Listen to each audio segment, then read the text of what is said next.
Professor और transfusion medicine, जिसको कि हम लोग ट्रांसप्लांट भी कहते हैं, अलग नाम से जानते हैं, मेडिकल टर्म जो है ट्रांसफ्यूजन मेडिसिन डिपार्टमेंट के हैं।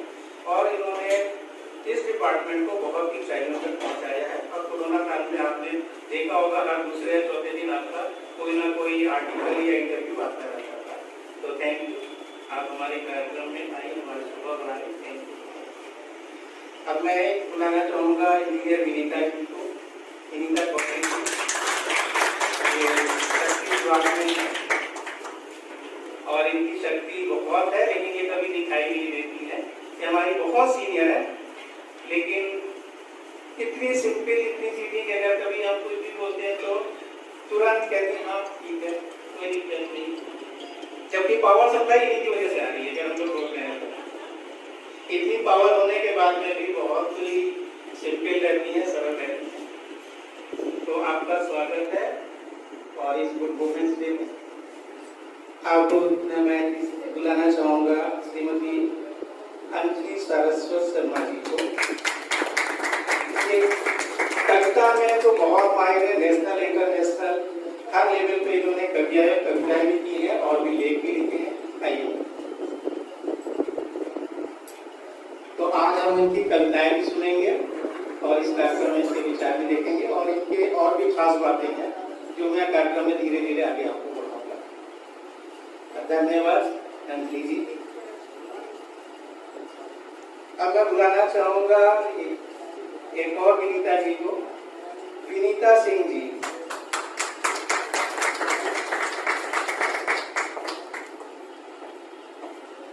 विनीता सिंह जी एक जाना माना नाम है अदाकारी के क्षेत्र में।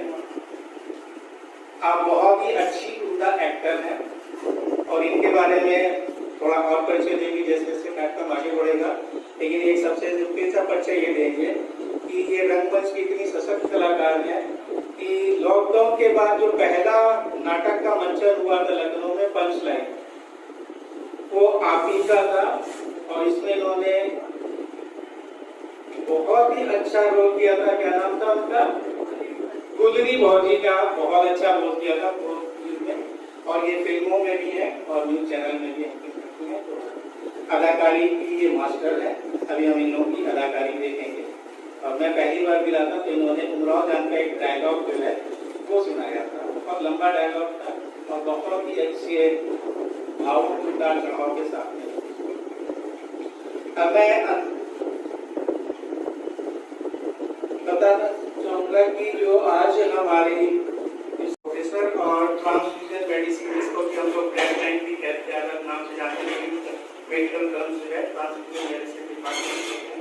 और इन्होंने इस डिपार्टमेंट को बहुत ही ऊंचाइयों तक पहुंचाया है। और कोरोना काल में आपने देखा होगा हर दूसरे या चौथे दिन आपका कोई ना कोई आर्टिकल या इंटरव्यू आता रहता था। तो थैंक यू, आप हमारे कार्यक्रम में आए, हमारी सुबह बनाए। Thank you. अब मैं बुलाना चाहूँगा इंजीनियर विनीता जी को। विनीता कौशल शक्ति विभाग में है और इनकी शक्ति बहुत है, लेकिन ये कभी दिखाई नहीं देती है। ये हमारी बहुत सीनियर है, लेकिन इतनी सिंपल, इतनी सीधी कि अगर कभी हम कुछ भी बोलते हैं तो तुरंत कहते हैं हाँ ठीक है, कोई दिक्कत नहीं। जबकि पावर सप्लाई इन्हीं की वजह से आ रही है, जब हम लोग बोल रहे हैं तो इतनी पावर होने के बाद में भी बहुत ही सिंपल रहती है, सरल रहती है। तो आपका स्वागत है और इस गुड वुमेन्स डे में आपको मैं बुलाना चाहूँगा श्रीमती अंजलि सारस्वत शर्मा जी को। कविता में तो बहुत माहिर, नेशनल इंटरनेशनल हर लेवल पे इन्होंने कविताएं भी की हैं और भी लेख भी लिखे हैं। आइए, तो आज हम इनकी कविताएं भी सुनेंगे और इस कार्यक्रम में इसके विचार भी देखेंगे और इनके और भी खास बातें हैं जो मैं कार्यक्रम में धीरे धीरे आगे आपको बताऊंगा। धन्यवाद अंजलि जी। अब मैं बुलाना चाहूंगा एक और विनीता जी को, विनीता सिंह जी।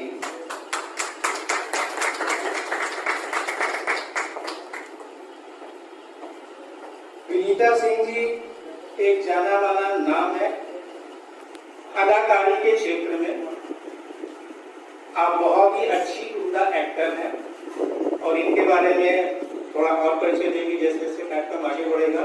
लेकिन एक सबसे फिर सा परिचय ये देंगे कि ये रंगमंच की इतनी सशक्त कलाकार हैं कि लॉकडाउन के बाद जो पहला नाटक का मंचन हुआ था लखनऊ में पंच लाइन, वो आप ही का था और इसमें इन्होंने बहुत ही अच्छा रोल किया था। क्या नाम था उनका? गुलरी भौजी का बहुत अच्छा रोल किया था फिल्म में, और ये फिल्मों में भी है और न्यूज चैनल में भी करती हैं। तो अदाकारी की ये मास्टर है। अभी हम इन लोगों की अदाकारी देखेंगे। और मैं पहली बार मिला था तो इन्होंने उमराव जान का एक डायलॉग जो है वो सुनाया था। बहुत लंबा डायलॉग था और बहुत ही अच्छे भावुकता चढ़ाव के साथ में। अब मैं बताना चाहूँगा कि जो आज हमारे इस प्रोफेसर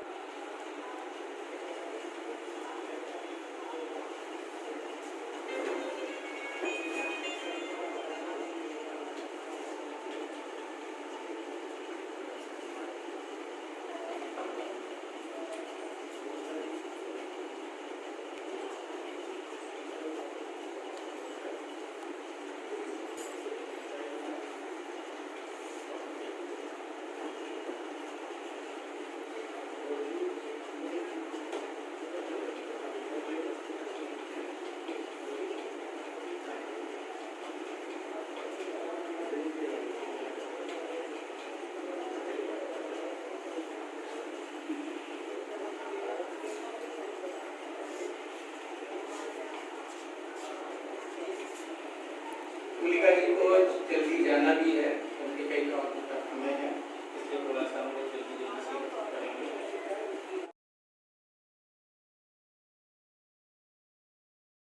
एक छोटी सी पुस्तिका है, इसके परिचय भी मैं देता हूँ। तो पहले इसका विमोचन करते हैं और हम अपने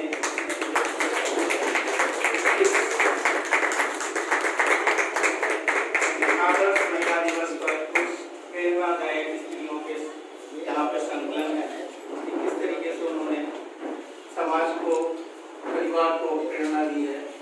एक आदर्श नारी, अच्छी नारी के लिए आधुनिकता का मतलब सिर्फ ये नहीं है कि हमने पढ़ लिख लिया या हमने गाड़ी चलाना शुरू कर दिया, हमने चलाना शुरू कर दिया। तो बहुत बहुत केरल में रहती है और उन्होंने इस तरीके से अपने घर परिवार को विभिन्न संघर्ष में रहते हुए भी संभाला है और अपने भाई के साथ साथ बाकी जितने और भी लोग हैं जो परेशानियों से ग्रसित हैं, आज भी उनकी मदद कैसे करती है, तो उस पर भी करती है। तो कार्यक्रम की शुरुआत के लिए एक छोटी सी एक कविता है, वंदना है, इसे कह सकते हैं, उसको मैं सुनाना चाहूँगा। वंदना होनी चाहिए एक कार्यक्रम के लिए, तो हम लोग इसी के लिए थोड़ा सा गीत है मेरा। वो है जो परिवार होता है, ये सबसे बड़ी चीज है। कहने को बड़ी चीज है, सबसे बड़ी चीज है। बड़ी चीज क्यों है? संघीय शक्ति समायते, हमने समाज बनाया एक संघीय शक्ति के लिए, वरना जानवर एकदम अकेले के लिए रह सकते। वैसे जानवरों में भी समूह होता है, ईश्वर ने तो सबको अलग अलग बनाया, लेकिन हमने समाज बनाया, देश बनाया, विभिन्न वर्ग बनाए, चाहे ऑफिस का हो, चाहे मेडिकल का, जैसे आपका इंजीनियरिंग का। लेकिन सबसे जो छोटी टुकड़ी होती है किसी भी ग्रुप की, समूह की, वो होती है परिवार।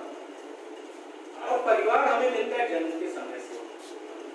हमको जो भी समाज में काम करना है वो एक एज के बाद करना होता है। 20-25 साल के बाद, 18 साल के बाद तो उन्होंने ऐसे बोला कि सरकार नहीं बोला, लेकिन उस उम्र तक हमें क्या करना है, कैसे करना है, कैसे लोगों के साथ उठना बैठना है, संस्कार कौन देता है? वो हमारा परिवार देता है। तो परिवार से बढ़कर कुछ भी नहीं होता है, इसीलिए हमने पति परिवार लिखा हुआ है। उसको पति से अलग ना करें, तो पति परिवार ही है पूरा, क्योंकि लड़की जो विदा होती है उस घर में आती है, इसलिए उसका नाम लिखा। और भी बहुत से कारण है, वो सारी चीजें तो बहुत लंबा हो जाएगा। तो एक छोटी सी कविता उसमें है कि मेरा घर मेरा परिवार यही मेरा है संसार। मेरा घर मेरा परिवार यही मेरा है संसार, इस पे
परिवार एक ही बात है और इसी की बदौलत आज हम लोग यहाँ बैठे हुए हैं।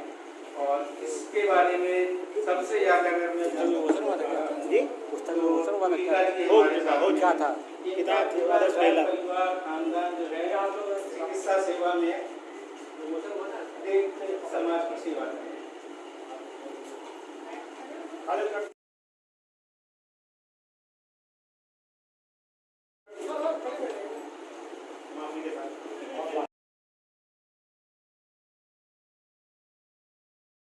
हम लोग छोटा सा एक नाटक भी करेंगे तो उसमें जो हमारे यहाँ तो सब नौसिखिए लोग हैं, आपसे ट्रेनिंग आगे लेके अच्छे से हम लोग सीख सकते हैं। तो अब मैं धन्यवाद करते के बाद में नेक्स्ट अंजलि सारस्वत शर्मा जी से रिक्वेस्ट करूँगा। अंजलि सारस्वत शर्मा जी को मैं बहुत पहले से जानता हूँ और आपके सुपुत्र जी हैं, देखिए वीडियो भी बना भी रहे हैं। इनको मैंने बहुत पहले बचपन में पढ़ाया भी था, तब से हमारी जान पहचान है। और अब तो ये भी छोटे छोटे बच्चे हो गए हैं, तो मैं ज़्यादा आपके बीच में नहीं आता हूँ। तो आप बहुत अच्छी कवित्री भी हैं, माँ भी हैं, अच्छी सी सास भी हैं, आपकी दो बहुएं भी हैं, दो बेटे हैं तो दो बहुएं भी हैं। बहुओं के बारे में जो इन्होंने बोला है, मेरी बहुएं मेरा सम्मान है। मुझे उन दोनों ने बेटी की कमी नहीं होने दी। मेरे दुख सुख में मेरे साथ खड़ी मेरी बहुएं बेटी से बढ़कर हैं, क्योंकि बेटी भी माँ से नखरे करती है और कभी कभी विरोध भी कर लेती है। आपने जो अपनी बहुओं के लिए लिखा है मैं वो पढ़ा करूँगी। परंतु हम मेरी बहुओं ने कभी किसी कार्य के लिए ना तो मना किया और ना ही विरोध। वे हमेशा मेरी सहायता करने को तत्पर रहती हैं और मेरी हर सुविधा का ध्यान रखती हैं और मेरी लेखनी को प्रोत्साहन देती हैं। आपकी लेखनी बहुत अच्छी है, अभी हम इसको देखेंगे आगे बात करेंगे। अगर आज मैं लेखन के क्षेत्र में इंटरनेशनल मंच तक पहुंची हूँ तो इसमें मेरी दोनों बहुओं का महत्वपूर्ण योगदान और सहयोग है। मैं गर्व से ये कह सकती हूँ कि मैं अत्यंत भाग्यशाली हूँ कि मुझे शुभांगी सांडिल और मुकुट सांडिल जैसी दो प्यारी बहुएं बेटियों के रूप में मिली हैं, जिनके लिए मैं प्रभु को धन्यवाद देती हूँ। इन्होंने मुझे बेटी को नहीं दी, लेकिन बहुओं के रूप में उसकी कमी को पूर्ण कर दिया। और वो आ नहीं पाई है, लेकिन उन्होंने छोटा सा पिसाजी के लिए सिंपल है, तो मैं वो भी पढ़ देता हूँ, फिर आपकी कविताएं सुनेंगे। तो इनकी बहू है शुभांगी। उसका कहना है कि मेरी सासू माँ ने मेरा स्वागत बेटी के रूप में किया, मुझे हर तरह से सहयोग किया। नए परिवार, नए परिवर्तन और नई परिस्थितियों में सामंजस्य बैठाने में, बच्चों की परवरिश में, मुझे स्वावलंबी बनाने में हमेशा मेरी सहायता की। मैंने भी उनका सदा सम्मान किया। उन्होंने मेरी माँ की भूमिका निभाई है मेरी जिंदगी में, और उसके लिए मैं सदैव उनकी आभारी रहूंगी। चंद पंक्तियाँ इनकी बहू ने भी इनके लिए लिखी है, इन्होंने भी लिखी हैं, अभी आगे कहता है। अंजलि है जो सुहाने स्पर्श का एहसास दिलाती है। अंजलि में अगर अंजलि हो तो प्रेम का दीप जलाती है। अंजलि में फूल हो हमेशा, ना कभी छाला हो। जिसने थामी तुम्हारी अंजलि, खुदा बन जाएगा। कमा ले सारा धन, दूसरा धन ना कमा पाएगा। ये सुहानी का है। और दूसरी जो फूल है, अभी कहना है मेरी सासू माँ बहुत अच्छी जिंदा दिन है, सूझी हुई इंसान है। वह बहुत सी कलाओं में निपुण है। उन्होंने मुझे अपनी बेटी की तरह बहुत प्यार एवं सम्मान दिया है। मुझे कभी एहसास ही नहीं होने दिया कि मैं उनकी बेटी नहीं बहू हूँ। वह मुझे सदैव आगे बढ़ने और अपने लक्ष्य को प्राप्त करने की प्रेरणा देती है। मैंने उनसे बहुत कुछ सीखा है। मैं उनका दिल से बहुत सम्मान करती हूँ।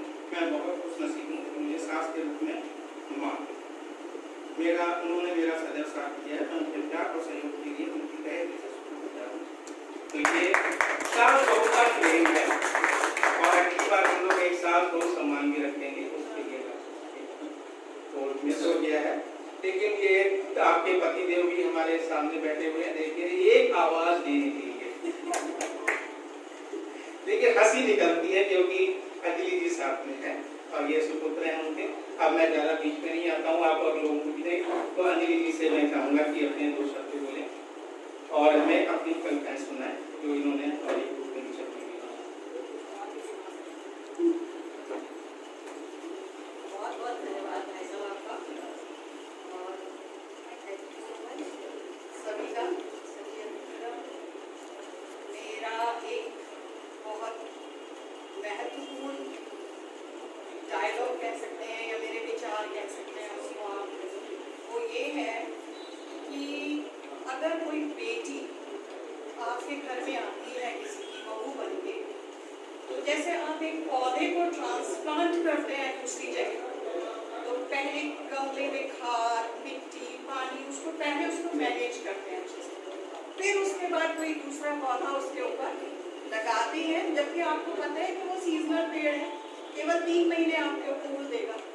उसके बाद भी आप लोग इतनी प्रिपरेशन हम लोग उसके लिए करते हैं, लेकिन एक बहू जिसको जिंदगी भर किसी की बेटी को हम अपने घर लाते हैं, उसको घर में लाने के लिए अपने आप को मेंटली प्रिपेयर करना बहुत ज़रूरी है, और तभी हम उससे अच्छे फूल और अच्छी चीज़ों की कामना कर सकते हैं। और इसी विचार को ध्यान में रखते हुए मैंने मेरी ज़्यादातर कविताएं और ज़्यादातर लेख महिलाओं के ऊपर ही है, और हो सकता है कहीं पे ऐसा लगे कि मैं किसी पुरुष के खिलाफ हूँ, लेकिन मैं पुरुष के खिलाफ नहीं हूँ। मैं चाहती हूँ कि जो पुरुष समाज है वो महिलाओं के उस अंतर मन की भावना को अगर पहचान लेगा, जैसा कि आमतौर पर पुरुष बोल देते हैं कि एक प्रिया चरित्र है, पहचान में नहीं आती है, महिलाएं क्या समझती हैं, उसको तो भगवान भी नहीं समझ पाया तो हम क्या समझेंगे, ऐसे डायलॉग बहुत पुरुषों के मुंह से सुनाई देते हैं।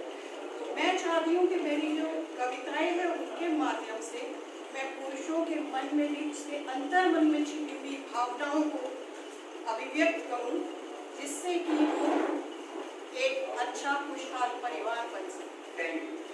उसी को ध्यान में रखते हुए एक नन्हा बीज मैं कविता आपके सामने प्रस्तुत कर रही हूँ। नन्हे से एक बीज की ये अजब कहानी, ये अजब गजब कहानी।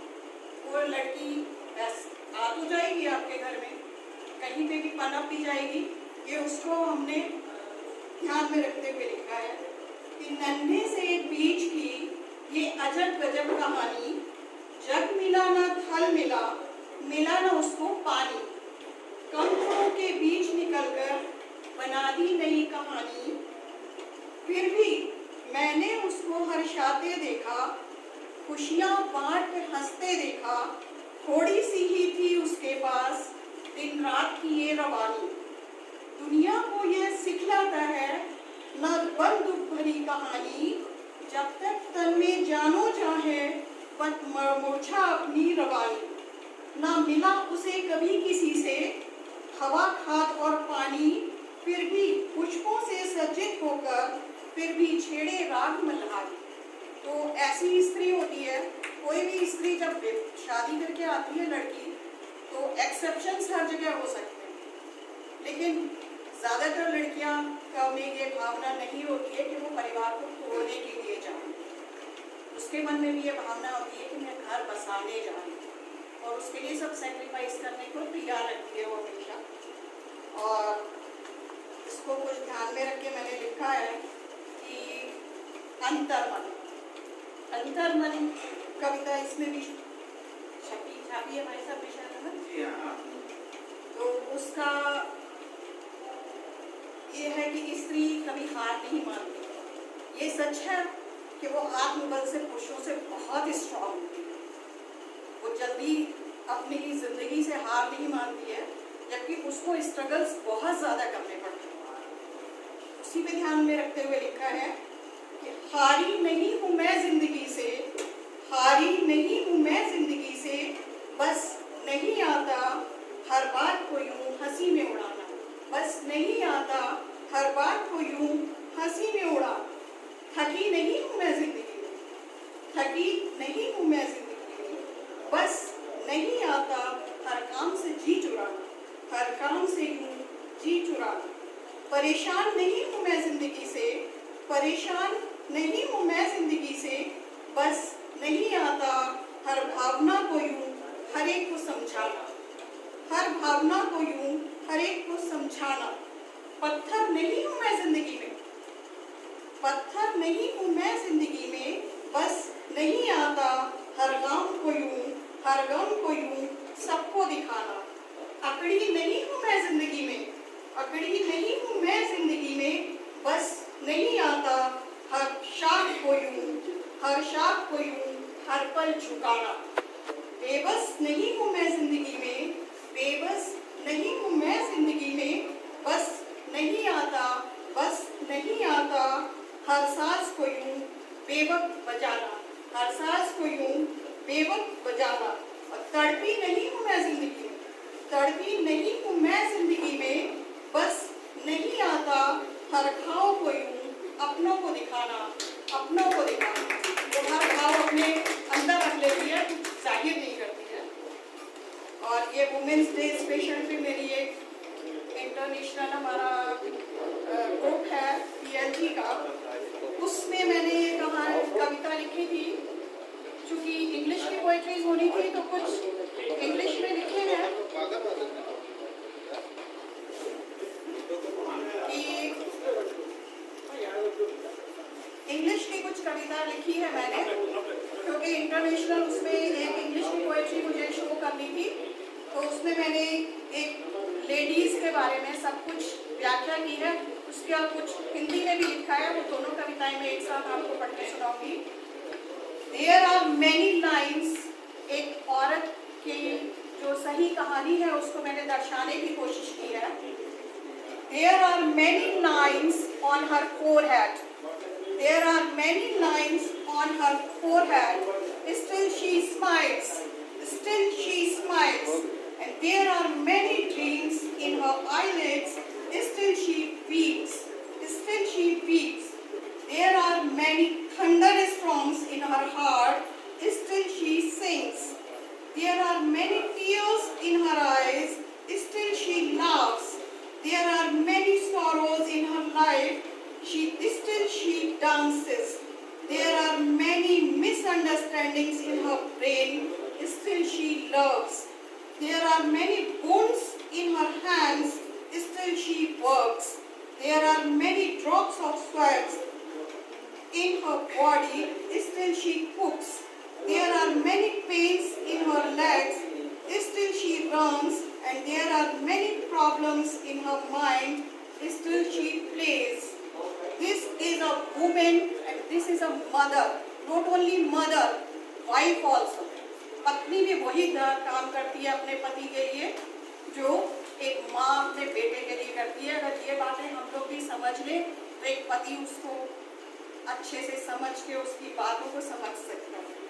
इसी चीज़ को मैंने ध्यान में रखे हिंदी में एक कविता लिखी है, नारी का श्रृंगार। नारी का श्रृंगार वो किस चीज़ को समझती है अपने, ये नहीं कि लिपस्टिक लगा ली और आधुनिक कपड़े पहन लिए तो उससे वो मॉडर्न हो गई। उसका श्रृंगार क्या है? उसका श्रृंगार है अपने घर परिवार को बचाना, अपने उपवन को बचा के रखना। तो उसके लिए उसने कहा, मैंने कविता लिखी है, नारी का श्रृंगार। ललाट पर असंख्य लकीरें मेरे, ललाट पर असंख्य लकीरें मेरे, पलकों में अतरंगी स्वप्न मेरे, पलकों में अतरंगी स्वप्न मेरे, आंखों से बरसते अश्रु मेरे, आंखों से बरसते अश्रु मेरे, गालों पर कृत्रिम रंग मेरे, गालों पर कृत्रिम रंग मेरे, अधरों पर झूठी मुस्कान मेरे, अधरों पर झूठी मुस्कान मेरे, पर मन में है तूफान बड़े, चेहरे से सर झलकता ये चिर यौवन, आडंबरों से भरा ये अपनापन, उथल पुथल से भरा सारा जीवन, अंधड़ से उजड़ता ये उपवन, बस थाम के रख लूं ये गुलशन। ये कामना होती है इसकी कि अपना गुलशन जो है वो थाम के रखूं, बस थाम के रख लूं ये गुलशन, ना आए बवंडर ना उजड़े ये चमन। जबकि हैसियत में क्या है, भ्रामक दिखावटी ये जग संसार, भ्रामक दिखावटी ये जग संसार, आभासी जग में सब शानदार, कैसे रखूं ये घर गुलजार, यकीन करूं किस पे एतबार, एक नारी का बस यही श्रृंगार, एक नारी का बस यही श्रृंगार। थैंक यू सो मच और बहुत बहुत धन्यवाद। जेपी सिंह भाई साहब का और आप सबका आपका आभार कि आपने आगे प्रोग्राम की शुरुआत बनाई। Thank you. नारी का श्रृंगार बिल्कुल सही बात है और हमारा भी यही मानना है, लेकिन का मतलब जैसे आधुनिकता का मेरे हिसाब से मतलब होता है विचारों या आधुनिकता। आप सब ड्रेसेस पहन के और पारिवारिक मूल्यों का ध्यान में रखते हुए भी उन सब चीज़ों को अचीव कर सकते हैं जो कि आपको दिखावा या आडंबर करने की उसकी ज़रूरत नहीं होती। या मैं कहूँगी कि केवल अगर ड्रेसेस पहनने से आप स्पेसिफाई करना चाहते हैं कि वो ऐसा है वो वैसा है, वो ऐसा नहीं होता है। जैसे कि घूंघट पहनने से ही लड़की संस्कारी नहीं हो सकती, शर्म आँखों में होती है और बिना घूंघट तारे भी लड़कियाँ जो है वो सास ससुर की या बड़ों की रेस्पेक्ट कर सकती हैं। ये मैं आधुनिकता के बारे में कहूँगी।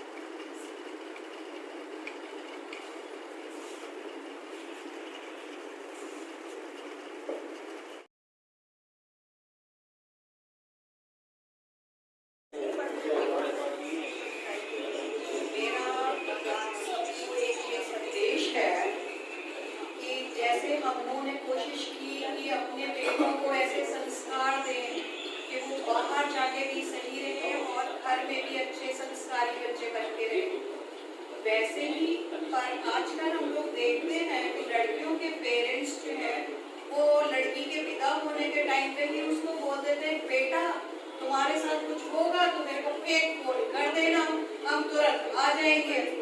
तो इस तरीके के संस्कार अपनी बेटियों को भी ना दें जिससे वो दूसरे के परिवारों में भी जाके सुख से उनको रहना सीखने के लिए एक संस्कार दें। जैसे कि हम अपने बेटों को देने की कोशिश कर रहे हैं वैसे ही अपनी बेटियों को भी देने की कोशिश करें कि बेटे को सास तुम्हारी जल्लाद नहीं है, तुम्हारी माँ है, अगर तुम उसको माँ समझोगी तो सास भी तुमको अपनी बेटी का दर्जा देगा। ये दोनों हाथ से ताली बजती है। अगर केवल सास सोचे कि मैं बहुत अच्छे से बिहेव करती रहूंगी और बहू ऐसी सीख के नहीं आई है, तो अगर उसके संस्कार खराब है तो वो भी एडजस्ट नहीं कर पाएगी, कभी सोच ही नहीं पाएगी, खाली यही सोच लेगी कि हाँ ठीक है मायके वालों को बुला लेगा।